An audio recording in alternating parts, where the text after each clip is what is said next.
안녕하십니까. 행복한 안식일입니다. 네, 더웠는데 어떻게 한 주 잘들 보내셨습니까?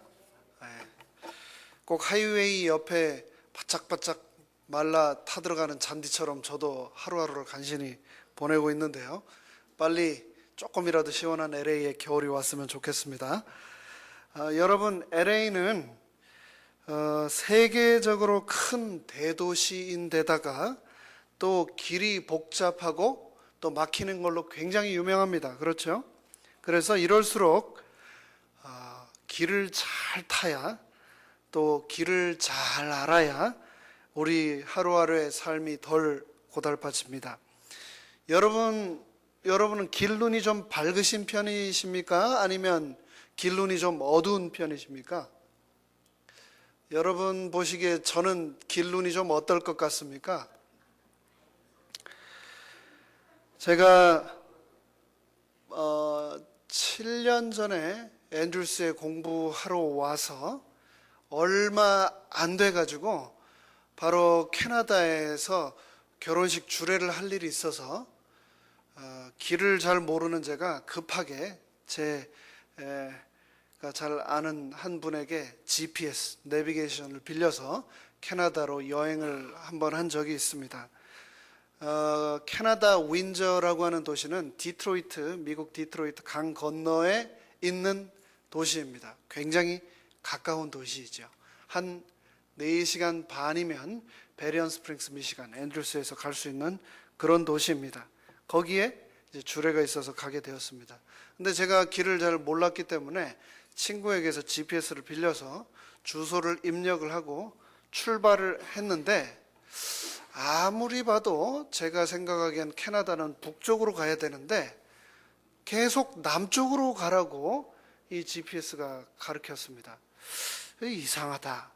그래도 기계니까 정확하겠지 하고 주소를 입력하고 달리는데, 이상하게 남쪽으로만 계속 가라고 해서 인디애나를 다 지나서 오하이오로 가고 있는 겁니다. 계속. 그래서 하다 안 되겠길래 제가 하이웨이에서 트럭을 세워놓고 티켓을 끊고 있는 경찰에게 제가 가서, 내가 지금 캐나다 윈저를 가는 길인데 이 길이 지금 맞느냐라고 묻자, 경찰이 내려서 제 번호판을 조회하고 그 다음에 제 면허증을 확인하고 하더니, 여기는 정반대 남쪽이라고, 거슬러서 올라가라고 그렇게 얘기를 했었습니다. 제가 하다가 이상해서 이거는 GPS는 도저히 못 믿겠다 해서 동네 주유소에 들어가서 지도를 한 장 샀습니다. 그리고 지도를 보며 더듬더듬 올라갔는데, 원래 제가 그 캐나다 윈저에 저녁 6시면 도착할 예정이었는데 그날 새벽 2시에 들어간 적이 있습니다. 나중에 제가 알고 보니 그 GPS에 옵션 중에 Toll Avoidance라고 하는 옵션이 설정이 돼 있었습니다. 그래서 이게 무엇인가 나중에 알고 보니, 디트로이트에서 캐나다 윈저 넘어가는 다리에 통행료를 2불을 내거든요. $2. 그런데 Toll Avoidance, 피해 가라고 그 설정이 돼 있는 GPS여서 저를 인디애나로, 오하이오로, 펜실베니아로, 뉴욕으로 해가지고 캐나다 국경을 넘어 윈저로 26시간 걸리는 길로 그 GPS가 설정이 되어 있었던 겁니다. 참 길치 중에 길치, 제가 아마 대상을 받을 만한 그런 길치가 아닌가 생각을 합니다. 인생을 우리는 흔히 여행에 빗대서 자주 말합니다. 이 인간이라고 하는 존재는 늘 길 위에 있는 존재입니다. 길을 찾아가는, 길을 떠나는 여행을 하는 존재, 그것이 바로 우리 인간들입니다. 근데 이 여행은 부지런히 가는 것도 중요하고 또 성실하고 꾸준하게 가는 것도 중요한데, 무엇보다 제일 중요한 건 무엇일까요? 여행에서 제일 중요한 것, 길을 갈 때 제일 중요한 것은 무엇일까요? 바로 디렉션입니다. 방향입니다. 방향. 내가 가는 길이 북쪽이어야 하는데 남쪽으로 간다면은 영원히 북쪽에 갈 수 없습니다. 무엇보다도 중요한 것, 그것은 내가 가고 있는 길이 방향이 맞는가라고 하는 것입니다. 우리가 흔히 진로라고 하는 말을 사용하죠. 진로. 이 말의 뜻은 앞으로 나아갈 길. 그래서 진로라고 하지요. 우리 자녀들이 진로 상담을 잘 받고 또 길을 잘 잡아서 가면 인생이 순탄하고 또 시간도 아주 값지고 유용하게 잘 사용을 할 수가 있습니다. 그런데 그렇지 못하면, 그래서 길을 한번 잘못 들어서게 되면 헤어나기 어려운 경우도 있습니다. 사춘기 때 마약에 빠진다든가, 아니면 고등학교 졸업하기 전에 아이를 출산한다든가, 아니면 또 도박에 빠지게 된다든가 하면 안 그래도 힘든 인생이 정말 더 힘들어집니다. 제가 한 15년 전에 워싱턴 DC에 관광으로 한번 간 적이 있는데요. 거기 특징을 잘 몰랐었는데 알고 보니까 원웨이, 일방 통행이 굉장히 많더라고요. 그래서 더듬더듬, 그때도 제 이 길치가 어디 가겠습니까? 더듬더듬 가다가 차가 한 대도 없어서 길이 넓은데 왜 이렇게 차가 한 대도 없지 하고 막 가는데 그 8차선 도로에서 차 8선으로 차들이 저를 향해서 막 온 적이 있었습니다. 제가 일방 통행인데 또 거꾸로 들어갔던 거죠. 이 앞을 향해 가야 하는 이 인생길이 역주행을 하게 되면, 뒷걸음질을 쳐서 가게 되면 참 인생이 어렵습니다. 진땀이 나는 거죠.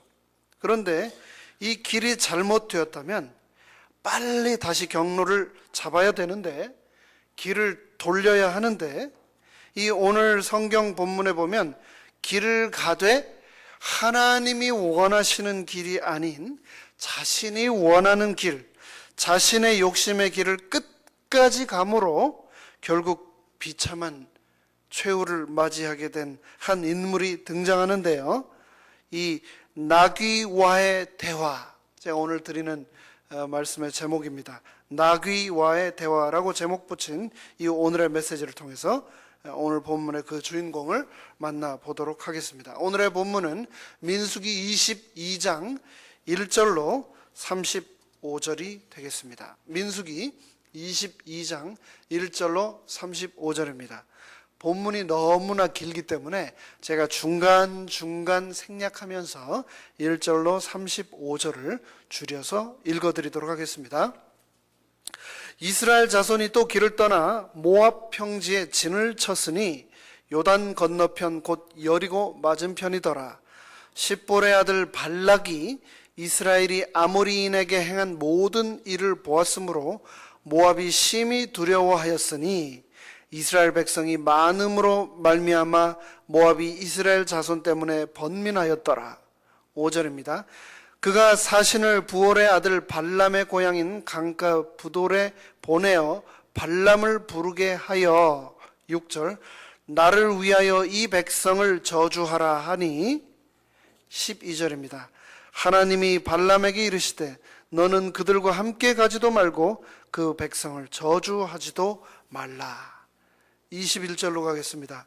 발람이 아침에 일어나서 자기 나귀에 안장을 지우고 모압 고관들과 함께 가니 그가 감으로 말미암아 하나님이 진노하심으로 여호와의 사자가 그를 막으려고 길에 서니라. 23절 나귀가 여호와의 사자가 칼을 빼어 손에 들고 길에 선 것을 보고 길에서 벗어나 밭으로 들어간지라. 발람이 나귀를 길로 돌이키려고 채찍질하니 28절 여호와께서 나귀의 입을 여시니 발람에게 이르되 내가 당신에게 무엇을 하였기에 나를 이같이 3번을 때리느냐. 29절 발람이 나귀에게 말하되 내가 나를 거역하기 때문이니 내 손에 칼이 있었다면 곧 너를 죽였으리라. 30절입니다. 나귀가 발람에게 이르되 나는 당신이 오늘까지 당신의 일생 동안 탄 나귀가 아니냐? 내가 언제 당신에게 이같이 하는 버릇이 있었더냐? 그가 말하되 없었느니라. 31절입니다. 그때 여호와께서 발람의 눈을 밝히심에 여호와의 사자가 손에 칼을 빼들고 길에 선 것을 그가 보고 머리를 숙이고 엎드리니 33절입니다. 나귀가 만일 돌이켜 나를 피하지 아니하였다면 내가 벌써 너를 죽이고 나귀는 살렸으리라. 상당히 긴 본문입니다만 여러분들이 익히 잘 아시는 내용이리라 생각을 합니다. 우리는 흔히 화가 나서 욕을 할 때 욕 중에 사람과 짐승을 비교하는 욕을 하곤 합니다. 사람들이 그런다는 거죠. 거기에 등장하는 동물들이 주로 어떤 게 있습니까?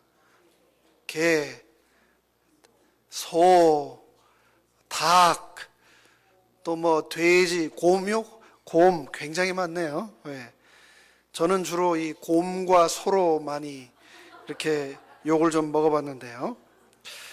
화가 나서 사람들이 욕을 할 때 이렇게 짐승하고 많이 이 짐승들을 들먹여가면서 욕을 하지만 실상 사람이 짐승만 못할 때가 실제로 있습니다.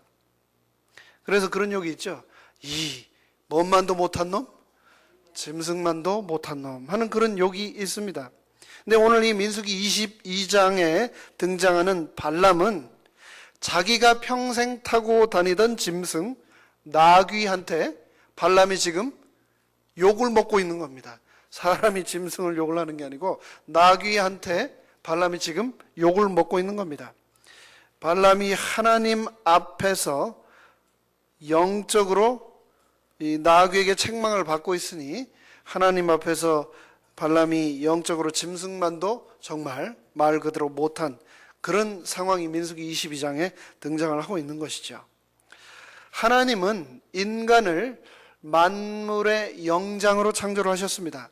천지창조를 6일 동안 다 이루시고 세상의 주인공으로 박수갈채 가운데서 하이라이트로 인간을 직접 빚어서 창조를 하셨는데 오늘 민수기 22장에서는 짐승만도 못해져서 나귀한테 사람이 책망을 받게 된 겁니다.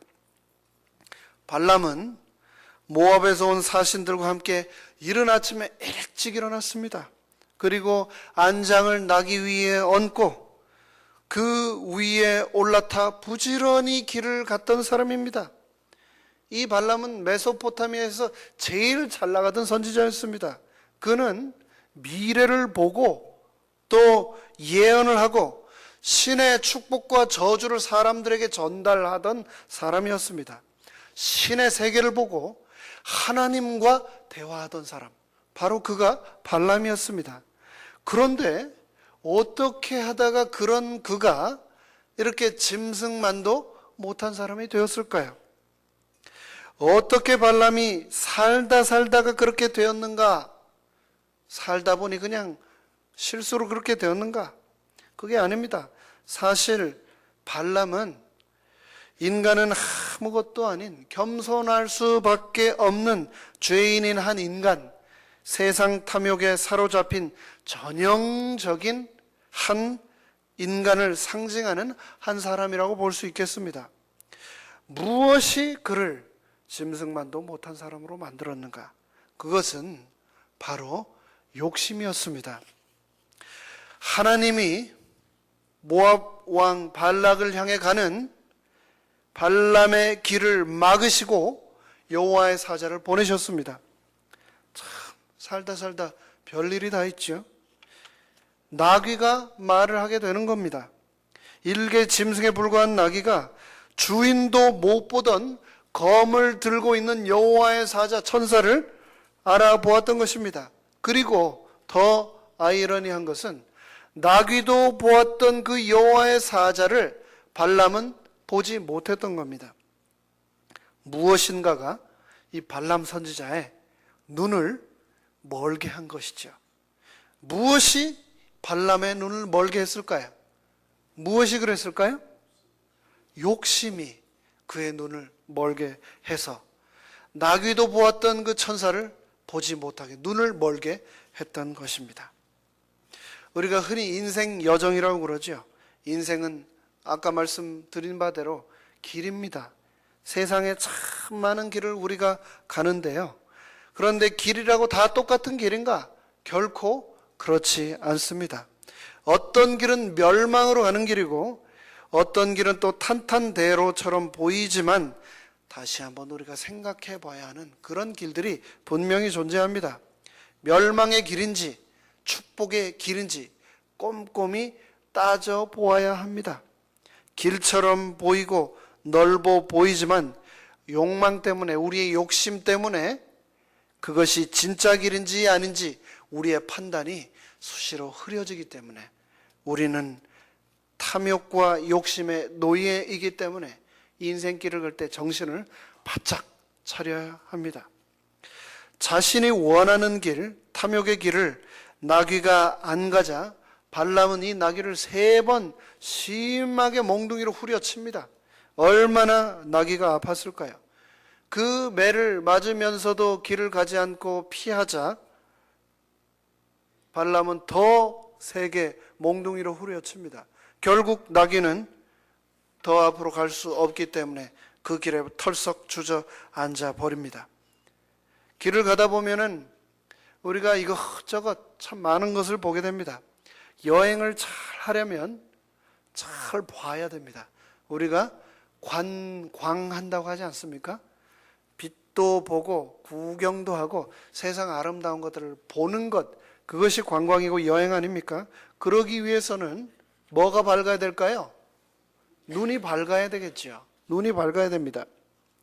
우리가 미국에 보면 대형 그로서리 스토어나 약국에 가면 정말 셀 수 없는 수많은 종류의 눈 영양제가 있습니다.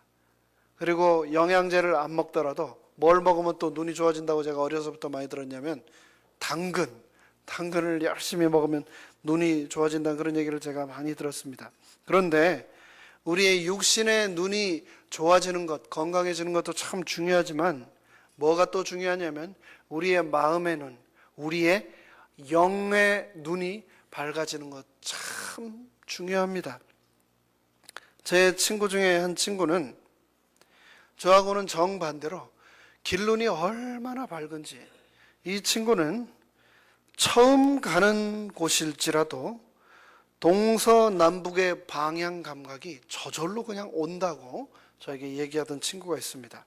그런 사람 보고 우리가 뭐가 밝다고 합니까? 길눈이 밝다고 그러죠. 저는 똑같은 데를 몇 번을 가도 헤매는데 그 친구는 지도 한번 보지 않고 처음 가는 길을 그냥 여기로 가면 될 것 같아 하고 가는데 정말 정확하게 도착을 하는 겁니다. 또 어떤 사람이 있냐면 나는 별걸 다 해봐도 돈을 참 못 버는데 돈이 안 보이는데, 어떤 사람은 나는 가만히 있어도 뭐가 보인다고 그래요? 돈이 보인다고 하는 사람도 있어요. 그런 사람을 보고 우리가 사업적인 뭐가 있다고 그럽니까? 안목이 있다고 그러죠. 남들은 안 보이는 돈이 보이는 겁니다.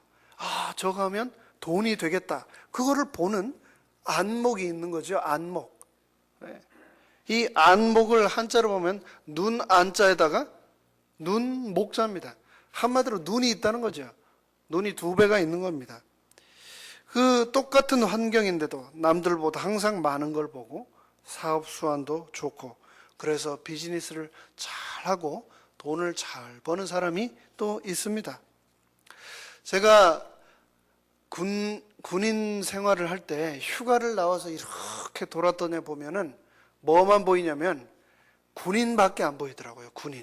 군복 입은 군인밖에. 근데 제가 결혼을 하고 어린아이들의 부모가 되어 보니 천지에 뭐밖에 안 보이냐면 애들밖에 안 보여요. 애들밖에. 얼마나 시끄럽고 떠드는지. 근데 제가 이제 목사가 돼서 목사가 되고 보니 이 돌아다녀 보면 뭐밖에 안 보일까요? 교회밖에 안 보여요. 교회밖에. 얼마나 십자가가 많은지. 그리고 사람을 만나도 어떤 생각만 하냐면 이분은 꼭 교회 나오시면 참 좋겠다. 그런 생각만 드는 겁니다. 어떤 사람 눈에는 먹을 것만 보이고 어떤 사람 눈에는 입을 것만 보이고 어떤 사람 눈에는 돈만 보이고 또 어떤 사람 눈에는 이성만 보이고, 이게 다 아는 만큼 보인다고 하는 그 말이 다 맞는 것 같습니다.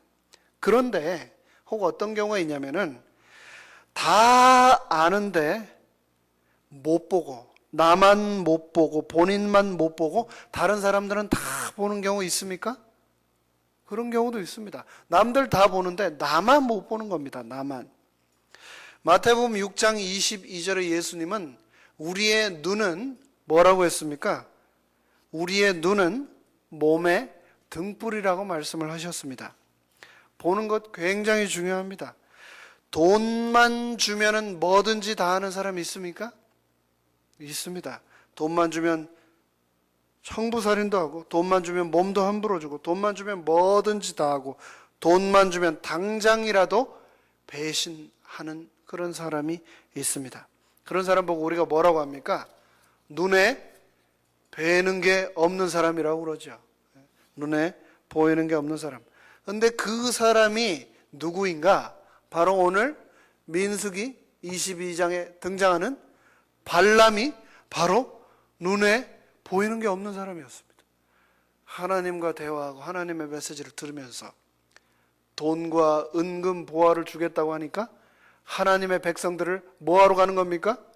저주하러 가겠다고 나귀 등에다가 안장을 얹고 모압의 사신들과 함께 그 길을 떠나고 있는 겁니다. 말 그대로 눈에 보이는 게 없는 사람, 그 사람이 바로 발람이었습니다. 근데 저주를 하려고 하면 할수록 입에서 뭐가 나오는 겁니까? 자꾸 이스라엘 향한 축복만 나오는 것입니다. 그것도 한 번도 아니고 두 번, 세 번, 네 번, 다섯 번 저주를 아무리 하려고 해도 하나님이 그 입을 사용하셔서 이스라엘을 축복하셨습니다. 그러자 나중에 이 발람이 어떻게 했습니까? 발락 왕과 둘이 짜고서 도저히 안 되겠다, 방법을 세우자. 뭘 썼습니까? 이스라엘을 멸망시키기 위한, 저주하기 위한 방법으로 무엇을 사용했습니까? 발람의 어드바이스를 듣고 발락이 모압의 아름다운 여인들을 이용해 이스라엘 남자들을 꼬이기 시작했습니다. 그 여인들의 아름다움에 눈이 멀어 이스라엘 남자들이 그 여인들을 진영 안으로 들이고 그 여인들과 함께 우상이 들어가고, 그래서 이스라엘 백성들이 결국 타락하게 되는데, 이 간교한 계책을 제공해 준 선지자가 누구입니까? 바로 발람입니다. 저주가 안 되니까 이런 방법까지 동원해서 이스라엘 백성들을 해하려고 하는, 말 그대로 눈에 보이는 게 없던 사람이 바로 이 발람이었습니다. 그 은금 보화 때문에 눈이 멀어버린 발람은 짐승과 별반 차이가 없는, 또 더 우리가 심하게 얘기하자면 짐승만도 못한, 돈 때문에 하나님을 거역하고 사람들을 배신한 그런 사람이었습니다. 우리 인간이 짐승과 다른 것이 무엇입니까? 짐승과 인간의 다른 차이점을 만드는 것은 바로 절제 아닙니까? 절제? 셀프 컨트롤? 발람의 눈은 그의 나귀의 눈보다도 더 어두웠습니다. 나귀도 보는 하나님의 사자를 그는 볼 수가 없었습니다. 우리의 눈이 짐승보다 더 어둡게 되는 것은 바로 욕심 때문이라고 민수기 22장은 너무나 분명하게 우리에게 그 생생한 실례를 보여주고 있는 것입니다. 잠언 6장 10절에 보면 욕심에 관한 아주 중요한 말이 나오는데요. 그것이 바로 무엇이냐면 좀 더 자자, 좀 더 졸자, 손을 모으고 좀 더 눕자라고 한 잠언 6장 10절의 말의 하이라이트, 가장 중요한 부분은 무엇이냐? 바로 좀 더입니다. 좀 더. 게으르고 악한 자들의 입에서 항상 나오는 말, 항상 붙어있는 말, 늘 하는 말이 무엇이라고요? 좀 더라고 잠언 기자가 말을 하고 있는 것입니다. 자는 것, 그것은 하나님께서 우리에게 주신 순리입니다. 하루의 일상을 보내고 나서 저녁에 자는 것, 그것이 잘못된 것입니까? 아닙니다. 너무나 당연한 것입니다. 그리고 우리는 잠을 자야만 살 수 있습니다. 하지만 문제는 무엇인가? 뭐라고요? 좀 더 자자. 아침이 되면 일어나야지요. 그런데 뭐라고요? 좀 더 자자. 밥을 식당에 가서 한 공기를 시켜서 먹었으면 숟가락을 놔야 되겠지요. 그런데 뭐라고요? 좀 더 먹자. 좀 더. 하나님이 주신 이 자연의 순리를 깨고 계속 게으름을 피우고 욕심을 부리는 것, 그것이 문제입니다. 하나님이 우리에게 재산을 허락하셨습니까? 허락하셨습니다. 우리의 삶을 축복하셨습니다. 그래서 우리에게 집과 차와 여러 소유물들이 있는 것입니다. 재산을 소유하는 것 문제입니까? 아닙니다. 근데 문제는 무엇이라고요? 좀 더 갖자. 좀 더가 문제가 되는 겁니다. 이 영어 성경 New Living Translation에 보니까 이 좀 더를 뭐라고 하냐면 a little more, a little extra. 햄버거를 사 먹을 때 그냥 먹어야 되는데 a little extra sauce, a little extra onion. 뭐 자꾸 더 넣고 더 먹고 멈추지 않고 계속해서 원하는 마음, 그 욕심, 좀 더가 문제가 된다고 잠언 기자는 분명하게 말을 하고 있습니다.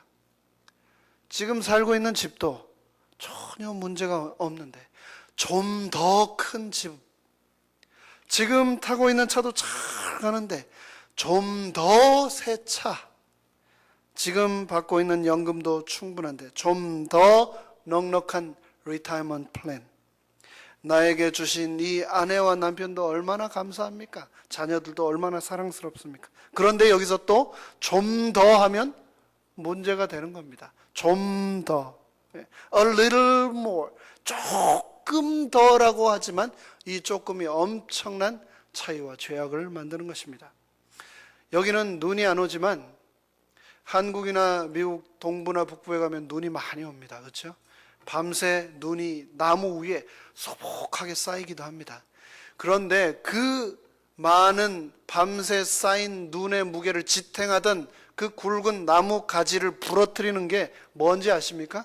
바로 한 송이 더 떨어지는 그 스노우플레이크, 눈 한 조각의 무게 때문에 결국은 그 나뭇가지가 무너지는 겁니다. 부러지는 겁니다. 조금의 차이인데 그 차이 때문에 그 무게를 견디지 못하고 나뭇가지가 부러지는 겁니다. 한국에 포도 농사를 짓는 제 친구가 하나 있는데 눈이 와도 넘어지지 않게 잘 지었던 그 하우스가 예년보다 조금 더 내린 눈 때문에 그 하우스가 완전히 다 무너져 내려가지고 다시 다 지었던 적이 있습니다. 아주 작은 차이, 좀 더의 차이가 완전히 큰 결과를 가져오는데 그것이 우리의 인생입니다. 눈송이 하나의 차이가 엄청난 차이를 만들어내는 것처럼 조금만 더 하면, 조금만 더 가지면 좋겠는데 라고 생각을 하지만 우리 인간은 결코 만족할 수 없는, 우리의 인간의 욕심은 끝이 없다고 성경은 말하고 있는 것입니다. 왜 영혼의 눈이 어두워지는 어리석은 사람이 되느냐? 왜 가야 할 길인지 가지 말아야 할 길인지 구별하지 못하고 눈이 멀게 되느냐? 그것은 무엇 때문이라고요? 좀 더 때문이라고요. 좀 더. A little more, a little extra. 그것 때문에, 그 욕심 때문에 우리가 눈이 멀게 되는 것입니다. 요한일서 2장 15절과 16절은 이렇게 말합니다. 저는 이 말씀을 늘 사랑하고 이대로 살기 위해 노력합니다만 참 쉽지 않습니다. 그러나 이 말씀이 너무나 아름답고 우리에게 주는 교훈이 크기 때문에 제가 또 읽어드리겠습니다. 요한일서 2장 15절로 17절입니다. 이 세상이나 세상에 있는 것들을 사랑하지 말라.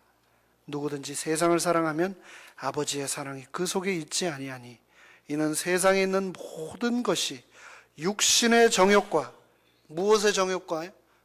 육신의 정욕과 그 다음에 안목의 정욕, 우리의 눈 보는 것이 이렇게 중요함을 얘기하고 있습니다. 안목의 정욕과 이생의 자랑이니 다 아버지께로 쫓아온 것이 아니요 세상으로 쫓아온 것이라. 우리의 모든 안목, 보는 이 정욕이 세상으로부터 온 것이다 라고 말하고 있습니다. 이 세상도 그 정욕도 지나가되 오직 하나님의 뜻을 행하는 이는 영원히 거하느니라 라고 말씀을 하고 있습니다. 우리가 한자로 견물생심이라고 하는 말 잘 아시죠? 견물생심. 좋은 물건을 보면 누구나 그것을 가지고 싶어하는 마음이 당연히 생기는 것, 그것이 사람입니다. 이 안목의 정욕, 이 이생의 자랑을 모든 사람들은 누구나 가지게 되는데, 그렇다면 어떻게 해서 이것을 우리가 몰아낼 수 있을까요? 이 안목의 정욕은, 이생의 자랑은 우리가 끊임없이 저 천국 갈 때까지 싸워야 할, 그래서 이겨내야 할 것입니다. 오죽하면 이것이 우리에게 너무나 지키기 어렵기 때문에, 끊임없이 유혹에 빠지기 때문에, 오죽하면 하나님께서 돌판에까지 새겨가지고 모세와 우리들에게 주셨겠습니까? 십계명 참 간단한 것 같지만 지키기 어렵습니다. 그 중에서도 10번째 계명은 참 독특한 계명입니다.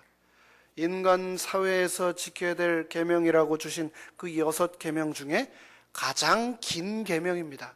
같은 말 같은데 계속해서 반복 강조하며 주신 계명, 그것이 바로 10번째 계명입니다.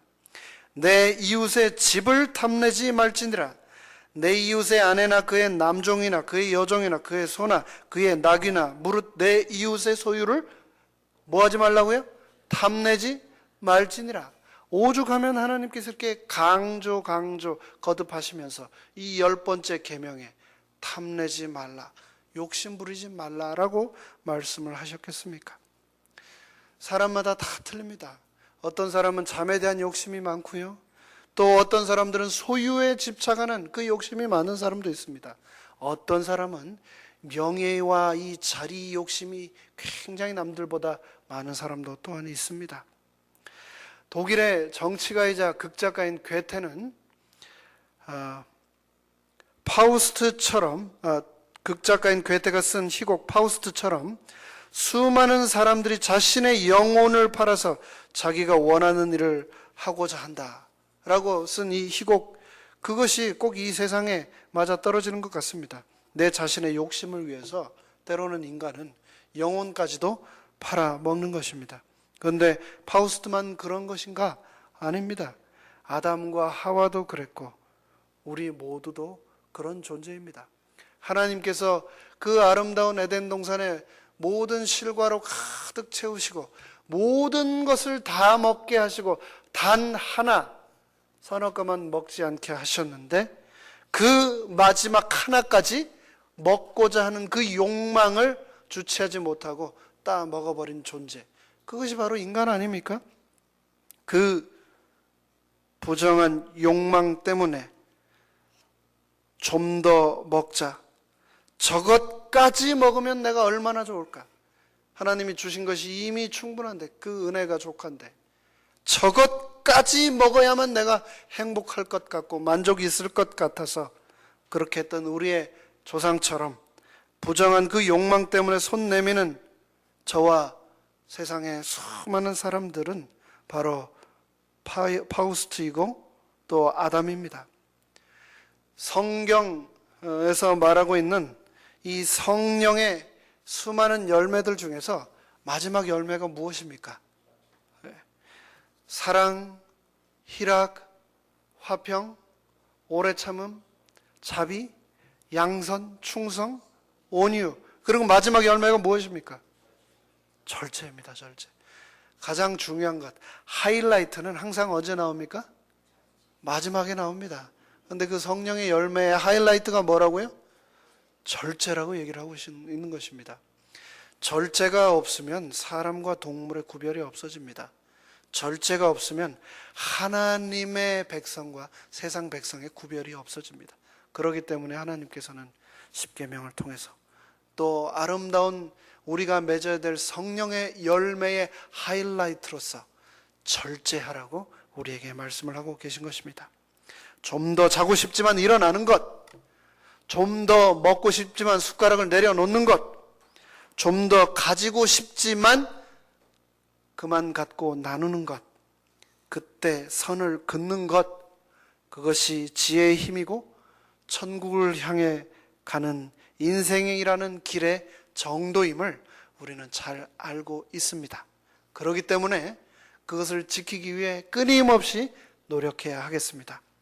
하나님이 사도 바울에게 하신 말씀처럼, 고린도후서 12장 9절에 하신 그 말씀처럼 내게 이르시기를 내 은혜가 내게 족하도다 라고 하는 사실을 우리가 기억해야 되겠습니다. My grace is all you need. Nothing more. 더 이상 너에게 필요한 것은 없다. My grace is all you need. 내 은혜면 모든 것이 다 된다라고 예수님께서 말씀하지 않으셨습니까? 우리가 잘 아는 대로 이 말씀을 통해서 우리는 행복이라고 하는 것은 소유에 있지 않고 만족과 감사에 있다는 것을 다시 한번 기억해야 되겠습니다. 그러기 위해서 우리는 마음을 청결히 하여 우리의 눈을, 우리의 시야를, 우리의 안목을 깨끗하게 유지해야 되겠습니다. 그러기 위해서 우리가 해야 될 일을 팔복에서 마태복음 5장 8절에 예수님은 이렇게 말씀하셨습니다. 마음이 청결한 자는 복이 있나니 저희가 누구를 볼 것이며 하나님을 볼 것이며, 우리의 마음이 깨끗하여져서 우리의 눈으로 하나님을 보게 된다면 이 생의 모든 욕심을, 이 생의 모든 욕망을, 탐심을 극복할 수 있는 새 힘을 하나님께서 우리에게 허락하실 것입니다. 하나님, 우리의 마음의 눈을 열어주시옵소서라고 기도하게 되시기를 간절히 바랍니다. 마땅히 보아야 할 것만 보도록 우리를 지켜주시옵소서라고 기도해야 하겠습니다.